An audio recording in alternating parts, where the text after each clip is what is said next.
everything is always centered. Sometimes the real center is where you choose to align yourself. C-E-N-T-R-E. Yeah, something like that. Something like that. So how you doing? Good, how are you? I'm good, I'm tired. Yeah. Yeah. Not a good night's sleep? No, it's just early. It is early. Got an earlier call time today. Yeah. But when I got in the car, you asked if there was anything I wanted to talk about. And, That's right. And there is, and it was basically inspired by last night. We've talked about dreams. Yep. You know, you and I. Yep. Just casual conversation, but we never talked about them on the podcast. Oh, okay. And last night, I had a pretty wild dream. Okay. So, I'm only going to use first names, but they involve people that we know. Jesus Christ. Okay. This is when dreams get weird. Yeah. And this is when telling people about your dreams gets weird, but please continue. Yeah. So, for some reason, I was leaving a Walmart, like, in the middle of the night. Okay. And I was leaving the Walmart with some people that we know. Jim. Okay. Chris. Okay. And Brian. Okay. Right? Strange. Yeah, very strange. Yep. And for some reason, on the way out, walking into the parking lot, we were accosted by state troopers who had the very, like, stereotypical, you know, like, khaki outfit, Reno 911 sunglasses. Okay, well, if anyone's ever seen Me, Myself, and Irene, you ever seen Me, Myself, and Irene? Yeah, yeah. Jim Carrey's a member of the Rhode Island State Police. Yeah. And it is a goofy-ass outfit. Yeah. They've got these weird things on their legs that, like, make their, like, pants, like, bow out and stuff. And the hat is really big and obnoxious. they looked exactly like that, right? Statey. We call them Stadies in here. Yeah. Is that a thing everywhere? I don't know. I We think call them so. I Stadies. think so. And they wear those big aviator glasses like Reno 911 or Super Troopers. It's pretty comical. Yeah. Okay, so they come and they accost you. How many cops? There was like 7 or 8 of them. 7 cops, 4 of you. Yeah. Okay. And I guess the story was real and not just a dream. I guess the reason, right, was because when we were leaving the Walmart, Jim set off the alarm because he had an open package from a watch battery in his pocket. Okay, this doesn't make any sense. It makes no sense. Okay. Right? So they all, like, detain us in the parking lot until the sun comes up. Yep. Just a reminder, if you ever deal with police, remember to ask them, am I under arrest? If they say no, you can just leave. This is just a reminder. You can just leave. You don't need to say you need to speak with your lawyer. You don't need to tell cops anything. Fuck the police. Please continue. Yeah. So, and the whole time, you know, they're, like, interrogating us. Yeah. You know, it gets to the point where I tell them that, like, no, the battery was from our day at work. Okay. I watched Jim open it. Okay, they don't care. And they don't care. And then you had to come into this. Oh, so I was like an alibi? Yeah, we had to contact you, but you wouldn't answer the phone. That sounds about right. I don't answer my phone. Don't call me. Please do not call me. I will not answer my phone. I will call you back, but I probably won't answer. Yeah, continue. So you would not answer the phone in order to give us our alibi, so to speak, to prove that earlier today we were at work. Did you ever get in touch with me? No. Oh. Okay. No. So what ended up happening was the Walmart exploded. Oh. And the cops had bigger fish to fry. Yeah, and they said, we're going to leave you off with a warning now. Okay. Don't go do anything else. Okay. And then they all ran off to whatever happened with the explosion. Yeah. And that's when I looked directly at Chris and I said, Chris, this isn't real. This is a dream. Oh. And then I woke up. Oh, okay. Did you feel cognizant during your dream? So it's interesting because in our very first episode, we talked about how I had started meditating. Yes. And ever since I started doing that, I have sort of come onto the border of being a lucid dreamer. Like, my dreams aren't lucid to the degree that I am fully aware that I am dreaming while I am dreaming. Yep. But I have noticed more and more and more that at some point in my dream, I realize it is a dream. Yeah. And then I'll often wake up. You wake up soon after. Yes. After the realization. Yes. Oh, interesting. Right? So, the funny thing to me about this dream is I kind of know where a lot of that stuff was there. Like, Jim and Chris, we've been working with a lot. Yeah. Right? We talked about Walmart at lunch yesterday. It was mentioned for a second. Yeah, and you had ordered some stuff from Walmart, which showed up in a package yesterday. True. Yes, also right? True. Yeah. Brian had come up in conversation more recently. Right? If you remember last week, we needed a watch battery for a product. That's true. Right? Yes. I don't know what the state police had to do with it. Yeah. But I guess actually, let's be honest, you were insistent we needed a watch battery. Yeah. And I was like, no, just give me a fucking second. Let me unscrew this thing. And you were like, where are the watch batteries? And turns out no one even had them anyway. Yeah. So what is it? Why are we so compelled? I want to talk about the lucid dreaming thing. Yes. Because that interests me. It does. I also lucid dream quite a bit. Okay. Every single dream that I remember is a lucid dream. Oh, okay. I don't remember my dreams all of the time. They say that heavy cannabis use it affects the way that not only that you dream, but the way that you remember dreams. I think people who use cannabis heavily tend to not remember their dreams more often than people who don't. This is something that I've read in studies that I've seen. I have heard the same thing. My brother uses a lot of cannabis. For medical reasons. And he often tells me that he doesn't dream or that he doesn't remember his dreams at all. But sometimes if I'm, say, not smoking as much, I remember them more, and it will come back like a flood. Oh, interesting. Like very intense dreams. That I am my dreams are all lucid, to the fact where like I'm very much everything that I remember in my dream, and I'm cognizant that I'm in the dream. I think that's interesting. We can talk about that more later. What I don't think is interesting, and this is not a jab at you, this is something that I've always thought. No one thinks that your dream is as cool as you. Right? And so it's one of those like you had to be there situations. So when I used to do stand-up comedy, I had a joke about people wanting to tell dreams. And it was something I used to tell one-liners, very like deadpan one-liners. And it was something to the effect of, like, my favorite dream is people never telling me about their dreams. Because I just, like, people always feel so impassioned. I guess this is what I'm getting at. People always feel so impassioned about telling their dreams. Why are we so compelled to tell people about our dreams? Especially when other people are in them. Because I've done that before, too. I've even thought, like, oh, hey, they were in my dream. But also the fact that, like, I'm lucid dreaming and that people are in my dream, I feel like it's a little weird. I think it's a little like it is not perverse. But to an extent. And I'm not saying we're dreaming about fucking each other. No. You know what I mean? Because people will go there. Of course, yes. But what I more mean is like that.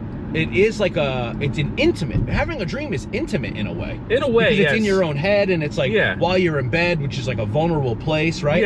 And so like I don't know. I have experienced that like say it's a female coworker. It's not anything. There's nothing weird about it. There's nothing like sexual or inappropriate. But it's like, oh, they were in my dream. That's kind of weird to say. It is weird. But we also feel compelled to tell people because it might seem like, okay, there's like, hey, my subconscious was thinking about you. It doesn't need to be weird, but it's like, I don't know. No. Like, so I think in a lot of ways, dreams can be, for lack of a better term, almost a traumatic experience, because a lot of emotional and fucking crazy shit happens in them. Right? And a lot of times when people are subjected to trauma, an outlet for them is usually to, for lack of a better term, inflict their trauma upon others by sharing it. Right? So I think us feeling compelled to share our dreams is a way of coping with the fucking crazy wild shit that our brain comes up with. That's good. Right? Now, we've been trying to study dreams for ages and ages, since the dawn of man, right? Like, people used to think dreams were prophetic. Right? Some people if you lose still your teeth, do. you're gonna make money. I hate that shit. It's not a blanket. It can't be a blanket thing, like. Right? Now, I definitely think that some dreams definitely do reveal a lot about what your inner subconscious is thinking. Sure. But things not that maybe all you're of them. dwelling on. No, not all. Like, I had a dream once where there was this evil killer clown running around that was invisible. Oh. And why would they go through the hubbub of dressing up like a clown if they're because he was invisible? like an evil clown. I don't know. It doesn't make any sense. Oh, he's just an evil clown at heart. At heart, yeah. Yeah. Yeah. Maybe like even from another like planet. a Pennywise type thing. Oh, gotcha. Right, so right. More of a clown demon. Yeah, basically. Not a human. Yeah. Dressed as a clown that's also invisible. Yeah, and Seems like a hat on a hat. And the only way to defeat this guy was you had to take a sip from a bottle of water, spit it into him while he was invisible. What do you mean, in his face? Spit it in his face, which would make him turn visible, and then you had to punch him in the nose.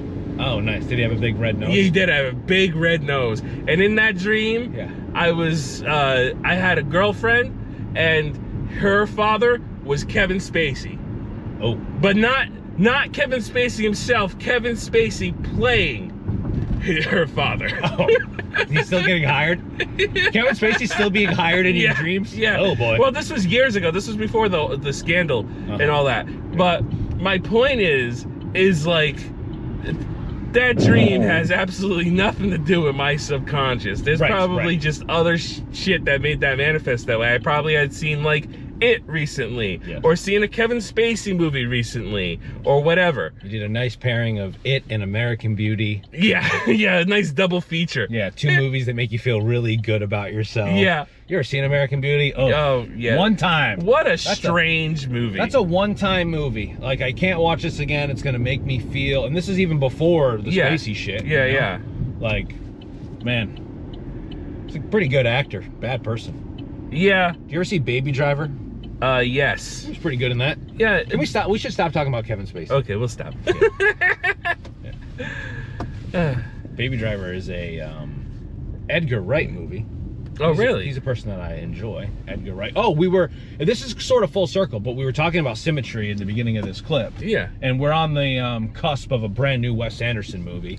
The Symmetry King, I think. Oh, okay. You know? Yeah. What do you mean? I was never big into his stuff. No, you don't need to be into his stuff to agree that he is someone that really likes a symmetric frame in his movies. Okay, yes, I can agree to that. I mean? I can agree to that. I have talked about that on set before, you know, as the person, like as the director, where sometimes, a lot of the time, I'm like, this is what I want the frame to be. Yeah. Some people have been like, oh, John, you love symmetry. Some people have said the exact opposite. Oh, really? And I don't know, like, what my vision is, because I think, like, let's be honest, my vision is very different than Wes Anderson directing a movie. Yeah. We're doing fucking toy commercials. Well, yeah, yeah. If it's like a kid's toy versus an adult thing, you know, it's gonna just like look different, right? But his new movie just came out, and I think people are I think Wes Anderson fatigue is here. Oh, okay, yeah. I think I'm very good at seeing trends. I don't know if I've ever told you this before. No, I think you have multiple times. Okay, I feel, and not that I'm like, some people would say I'm trendy, whatever. I would roll my eyes at that, but maybe it's just something I need to get over. I've said that I'm a hipster before. Maybe I'm just a trendy hipster. But I think their Wes Anderson fatigue is very real, and I think this movie's going to come out, and people are going to be like, was he ever really that good? And just to that, I want to say, fuck you. Yes, he was. Okay.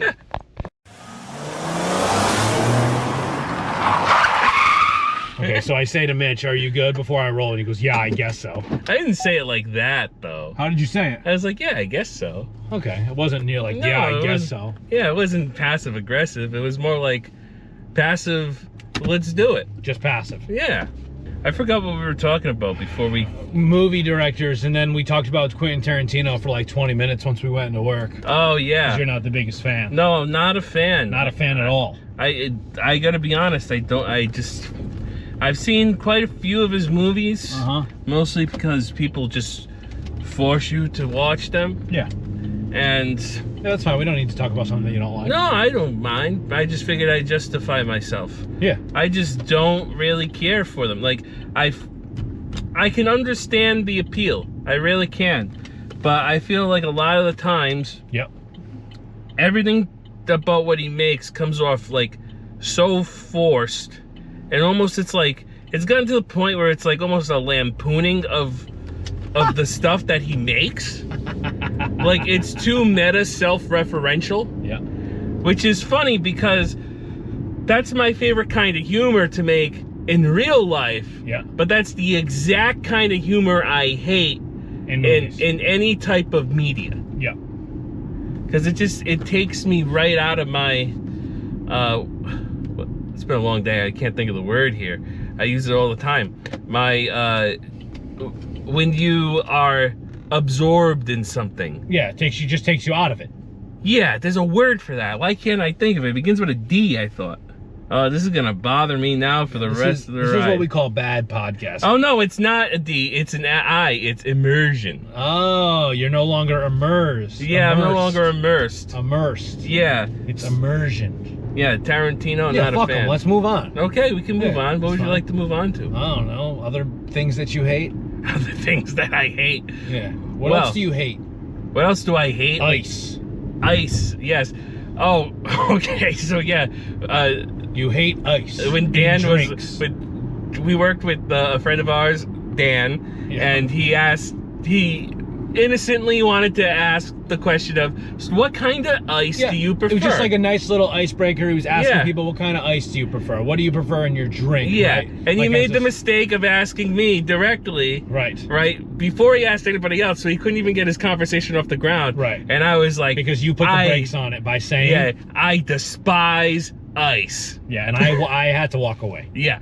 I walked away because I was like, I can't get into this right now because I'm working, but now I want to get into it.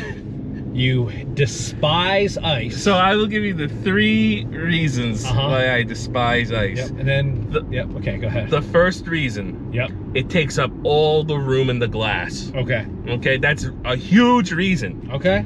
All right. That's valid. Number 2. Yeah. It melts and it dilutes whatever you're drinking.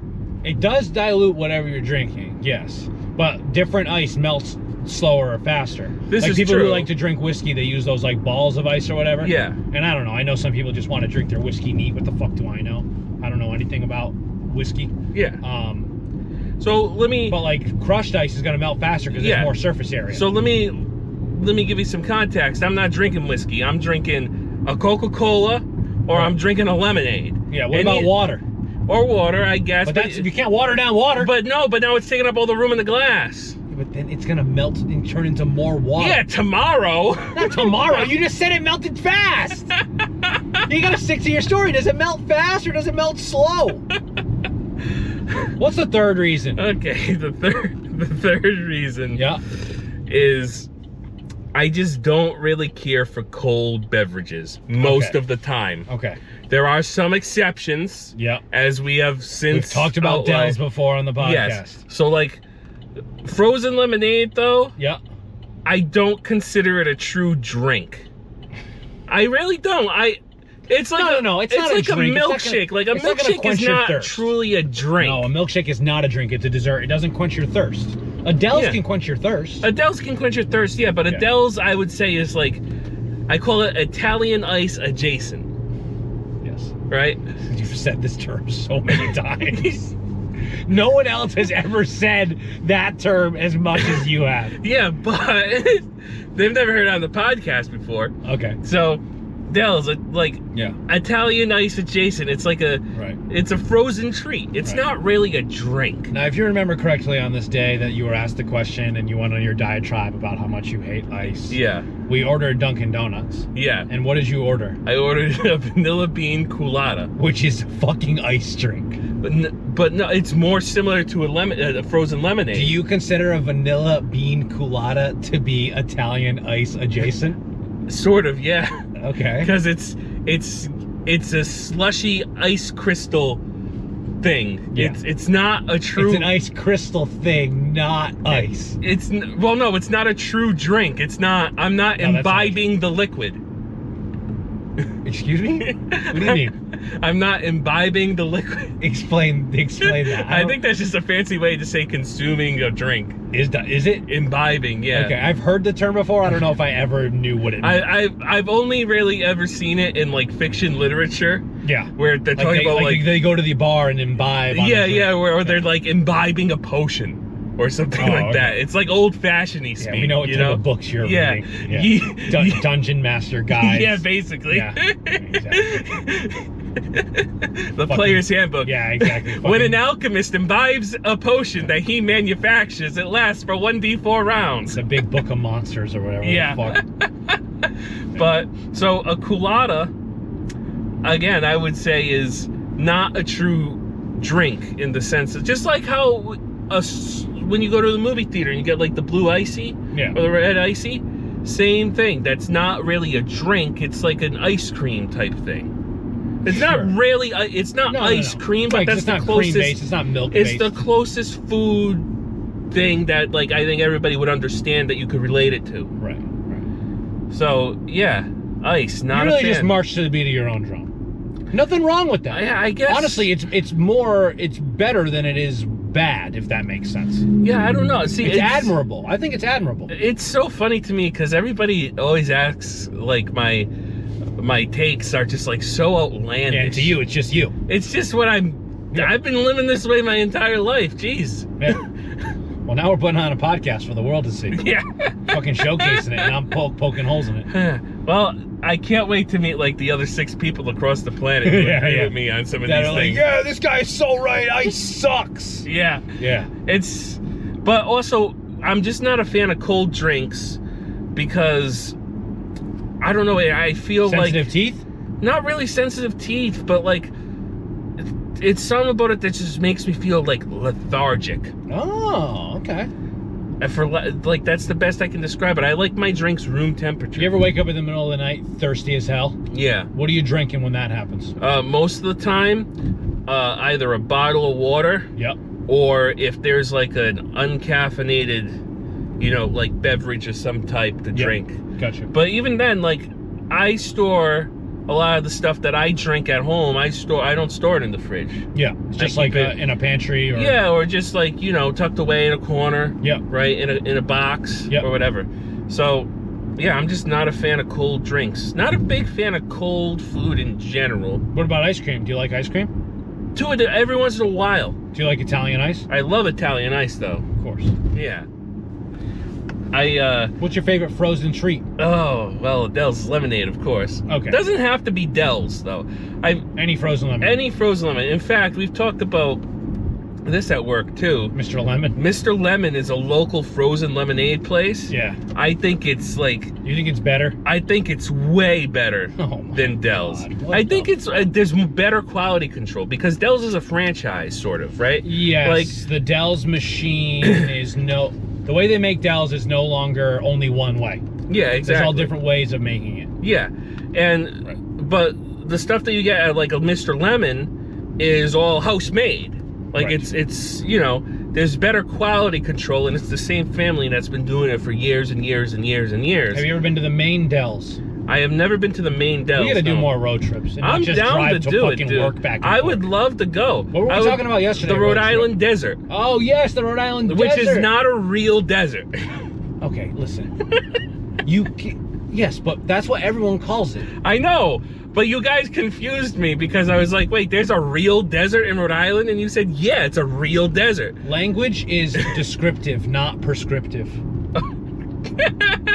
That's funny that you say that. So, not to get political or anything, but last night, for some reason on YouTube, I got recommended, like, it was a video called Jordan Peterson versus 20 atheists. And, I just seen this video. Right? Yeah, and, I saw it.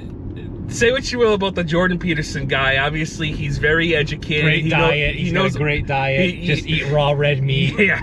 I mean, he's obviously a very well-read person who knows a lot of things. Yes. Right? But his argumentative skills are sort of up in the air to a lot of people, I think.